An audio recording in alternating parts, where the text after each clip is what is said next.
Assalamu alaikum wa rahmatullah, and welcome to the Safar Seerah series for children.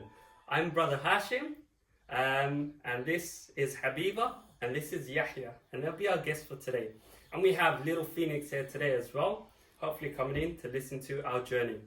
So with me and with us, you'll be journeying through a magical journey through the history and through the Seerah of the Prophet ﷺ, and we'll find out exactly what happened throughout the course of his journey.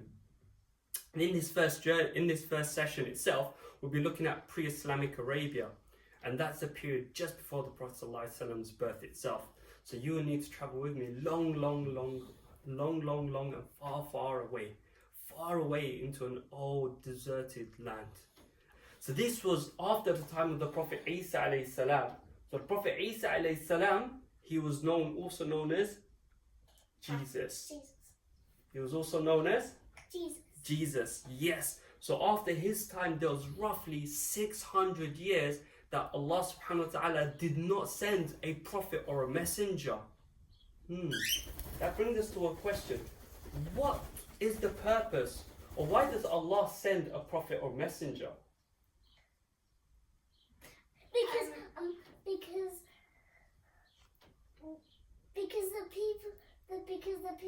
Allah wants to make the people good so they can go in Jannah. Oh, that's a very good one. Allah wants to make the people good so they can enter Jannah. Habiba, what do you think? I think maybe so to guide us, to help us and everywhere, and to help him a little like soldiers, but not so they can also get good deeds. That's a very good answer as well. So Allah subhanahu wa ta'ala sends messengers so that they can guide the people itself. Now, because Allah didn't send a messenger or prophet for a very long time, that meant that people started to forget about Allah. They started to forget about Allah. And that meant that they began to do all sorts of things. And these are bad things. So at the time, because they forgot, there was two big armies at the time. And these two armies, they took over the entire world, the majority of it. You had the Roman Empire and you had the Persian Empire. And they took up a lot of the world itself, and they were super strong. Now, for you guys that don't know much about the Arabian and Persian Empire, you can do a bit of research, especially at home, so you can get yourself up to scratch for our next session itself. Now, although they had a lot of the world itself, there was Arabia that these two armies weren't very interested in. Now, why weren't they very interested in Arabia? Because Arabia itself was isolated from the rest of the world. And it was isolated because it was underdeveloped. Why was it isolated though? Oh, that's a very good question. So the word isolated means that they were left alone on their own. And they were left alone on their own because their land was barren. In the desert, can you grow things? No. It's very hot and very sweaty. And no, it's very difficult to grow things in the desert. So these armies, they weren't very interested in it at all, because they knew that they can go to different lands and they can get things from different lands. So again, a lot of the desert was left inhabited. Only a majority of the people that lived there were amongst the Arabs. And they learned how to live in those difficult lands itself. And they had lots and lots of different tribes. Now, amongst those tribes was a very special tribe, which the Prophet ﷺ belonged to. Now, this tribe, they were the ones that lived in Mecca. So amongst the different tribes, you had the tribe of Quraysh, which were known as the main tribe, the one that the Prophet ﷺ belonged to. Now, they were the tribe in Mecca, and Mecca was the most special city in the Arab lands. Why was it so special? Because it had the Kaaba. Wow. The Kaaba. What is the Kaaba? Yes, Habiba. The Kaaba is a place where you wash your hands and Oh wait, the Kaaba I think is a place to get either Zamzam water. Yes, you're going along the right lines there. So the Kaaba itself was the house that was specially built by one of the previous prophets with his special son, who was also a prophet. Now, when they had built that, that land was known as a sacred land. Now, because Quraysh, their tribe, were the sort of key holders for that land, they were the ones that were in charge. So whenever people would come, and they knew that they were the ones in charge, and therefore they gave them a lot of respect and kept them to high esteem. Now, Mecca itself, in terms of the map, it was situated right in the middle.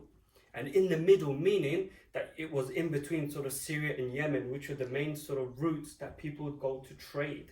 So now, what does that mean? That means that when people used to come for pilgrimage, and they used to come to visit the house of Allah, the Kaaba, they would come with a lot of their goods. So they would come with toys, they would come with clothes, they would come with jewelry and all sorts of things. And they would come with lots of gifts to give to the people of Quraysh. And also, they would trade, and it was like they were going to buy and sell things as well. Now, the Arabs, they took very special care, because not only did the people come to visit this house, but they also came to drink from the spring of Zamzam. Yummy. Yummy? Yeah. What is Zamzam? Yeah, what is Zamzam? Oh, that's a very good question. Now, that jumps into the story of Ibrahim alayhi salam. So Ibrahim alayhi salam and his son Ismail, when he left him and his mother in the barren land, Allah subhanahu wa ta'ala blessed them with the spring of Zamzam. It's an amazing story itself, but I need you guys at home to go and research that, so again you can share that out with us for our next session itself, because unfortunately we don't have enough time to go into it right now, but it is an amazing and special story, and you need to really figure out why that happened. Now, remember we said that no prophet was sent for 600 years, and then people started to do lots and lots of bad things? Well, amongst the bad things that they done was they began to worship other things apart from Allah. And Allah said to do good things, but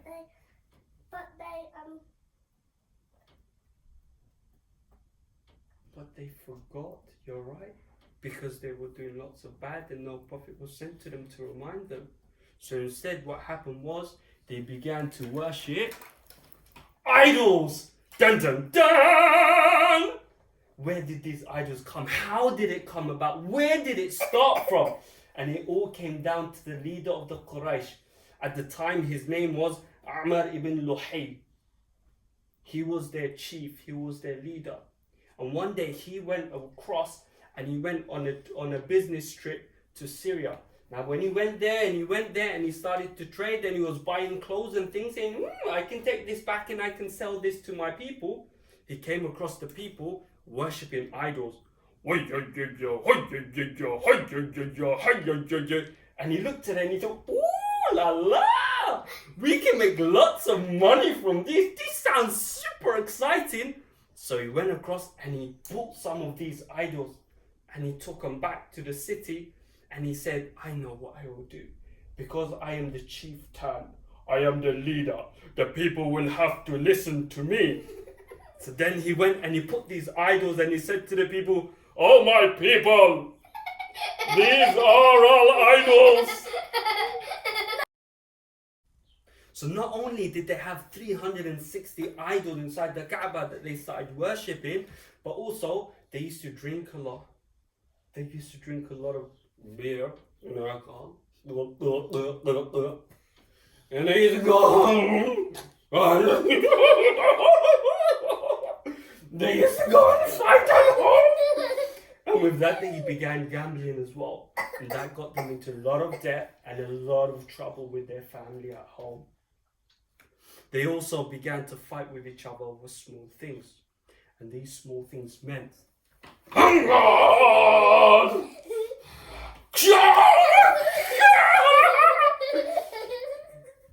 They would get upset over the smallest of things and they would fight with their families. And they would fight with their families for a very long time, I tell ya. And then their families and their children would carry on fighting. It was almost like Romeo and Juliet. They would carry on the argument for many, many years. And some of them, what they would do, they would even wait in the actual journey throughout the desert. So when people used to travel out across the desert, some of them would wait hiding and they would jump out because there'll be robbers, and they would jump out and they would steal all the merchandise. So they would steal the gold coins and they would steal and rob the people of all their things. And not only that, but one of the saddest things that they would do is that if they were to have a baby child, and if it was a baby girl, then they weren't very happy. And they would get the baby girl and they would bury her. They would bury her. Dun, dun, dun. And you can imagine how that must have felt for a baby to be buried. And that was so super sad for them because they were so evil themselves. That was really sad. Did they have any good things about them? That's a very good question. Did they have any good things? Because so far we said that the people were really evil. But yet even then you had, yes, some of them, they were very good. So amongst them, they had certain characteristics that made them very special people for the message. And one of them was generosity. Now, generosity meaning that they were very generous and they would give things away. So when the people would come for pilgrimage, they would actually give them lots of bread for free. And they would give them lots of water and they would take very good care. If anyone came for pilgrimage, they were protected and no one was allowed to do anything. In fact, the Prophet ﷺ, his grandfather, Abdul Muttalib, he was the one that was in charge and he was the one that would lead on giving all of these food and things. And this is why his family was kept to such a high esteem. And they were also very good at poetry. So they were very eloquent in the way they spoke. And this meant that whenever they would challenge each other, it was always with words in terms of their academic sort of challenges itself. And they were very brave and courageous as well. As we said, they used to fight with each other for many, many years and centuries. And this made them very brave. They weren't cowards, they weren't chickens. They would go out there and they would be very brave and fight. And even then, they would have very sharp memories.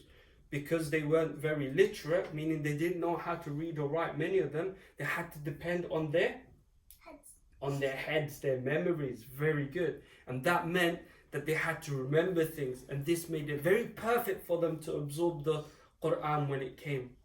But even though that they had lots and lots of good things about themselves, all the bad and evil things were taken over. They needed someone to come to the rescue. They needed someone to help them out. Who would come to help them and rescue them? You'll find out in our next session.